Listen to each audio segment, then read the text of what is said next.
Bienvenue sur jeanpierrevillette.com. Je vous présente un nouveau tutoriel sur EBP Compta Pratique 2015 sur la saisie pratique.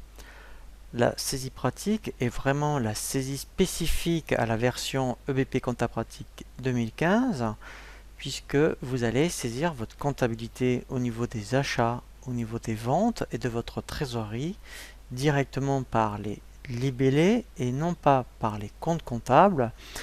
Bien sûr, il faut qu'au préalable, tous vos comptes comptables soient bien paramétrés pour que vous soyez autorisé à saisir de façon pratique, on va dire, par les libellés. Donc là, je vous renvoie au tutoriel sur la création du plan comptable. Mais après, effectivement, on va voir comment maintenant saisir directement votre comptabilité. Alors, vous avez plusieurs façons d'accéder aux ventes pratiques, aux saisies pratiques.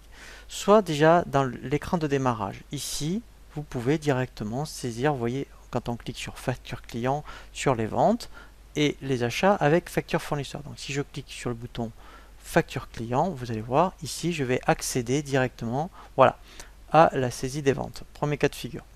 Ensuite, vous avez un autre cas de figure, il faut être positionné dans le menu quotidien saisie. Alors, vous avez ce qu'on appelle un open guide où là, en fait, on va retrouver pareil le même menu. Et ensuite, on peut aussi saisir directement ici avec l'option mes ventes. Voilà, et là, je fais ajouter. Voilà, donc là, on va commencer à saisir une facture de vente. Donc aujourd'hui, admettons, voilà, j'ai fait, admettons, une vente, donc numéro de pièce.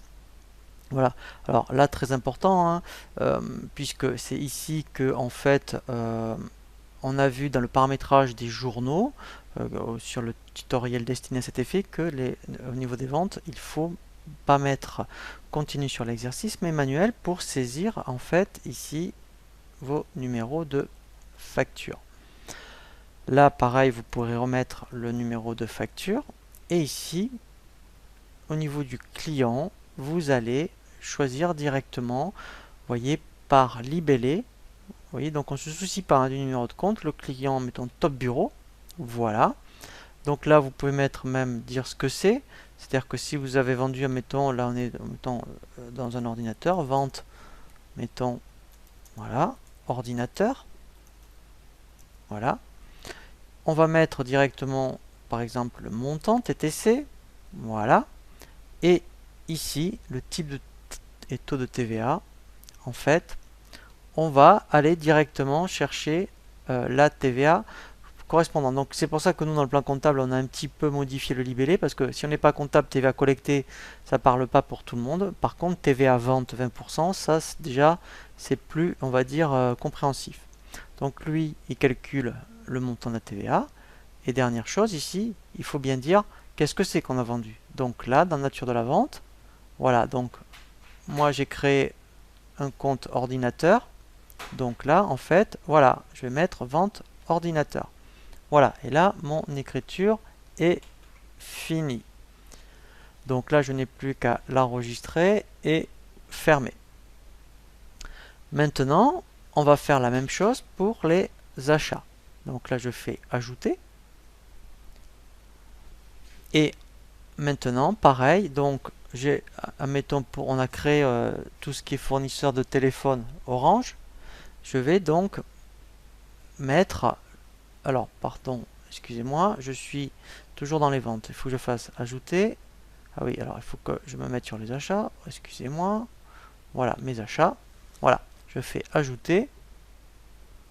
Et maintenant, ici, je vais mettre fournisseur, là, mettons si c'était une facture de téléphone Orange, voilà, là je peux mettre facture, alors même c'est souhaité d'ailleurs mettre facture, mettons facture Orange, voilà, du 0108, voilà, au 3009, elle était de 60 €, et type et taux de TVA, donc là, comme je suis dans les achats, je vais bien chercher mon compte. Vous voyez, TVA achat 20%. Donc là, je l'ai modifié. Hein. Normalement, il y avait marqué TVA déductible, mais si c'est pas parlant pour tout le monde, eh bien, voilà, mais quelque chose de plus compréhensif.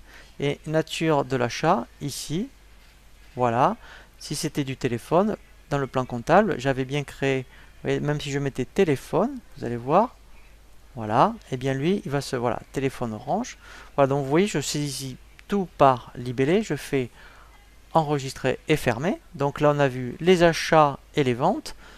Maintenant, on va voir la trésorerie. Si je veux régler maintenant ma facture de téléphone, par exemple, eh bien, je vais dans ma trésorerie. Voilà, alors sinon, voyons, si je passais maintenant dans Open Guide, voilà, eh bien, vous voyez, donc, si je règle le fournisseur, je vais dans décaissement, c'est le même principe. Ça correspond à trésorerie.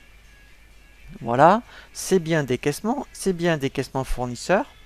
Donc la banque, alors ça peut être soit ma banque principale ou la banque populaire. Voilà. Là, je vais dire que je règle, voilà, le téléphone. Ici, alors numéro de document, par exemple, ça pourrait être le numéro de chèque. Chèque, numéro, voilà, pourquoi pas. Voilà, là je mets règlement, voilà, facture Orange. Et là, moyen de paiement, ici, eh bien je vais dire chèque. Et là, je vais aller chercher directement mon fournisseur Orange. Et là, il me propose d'enregistrer, voilà, l'écriture. Voilà, donc maintenant, voilà, ici mon décaissement est bien prévu. Maintenant, en fait, qu'est-ce qu'il a fait? Eh bien, il a basculé, je dirais, toute cette saisie, je dirais, pratique, il l'a bien basculé réellement dans tous les journaux correspondants, dans mes écritures comptables. Voilà. Et là, vous voyez, eh bien, donc si je consultais mon journal d'achat, voilà, en fait, voilà. Donc, voyez, voilà, elle a bien été ici, en fait, ventilée. Donc là, en fait, c'est vraiment le première façon de saisir les achats, les ventes et les règlements clients ou fournisseurs avec ma trésorerie. Et lui, il va basculer, je dirais, tout dans les journaux respectifs. Et nous allons voir maintenant un second tutoriel, comment éventuellement, comptablement, saisir toutes les autres écritures comme les opérations diverses, par exemple, et aussi les achats et les ventes, mais on va dire de façon plus comptable. Je vous dis à très bientôt sur jeanpierreviat.com pour un nouveau tuto.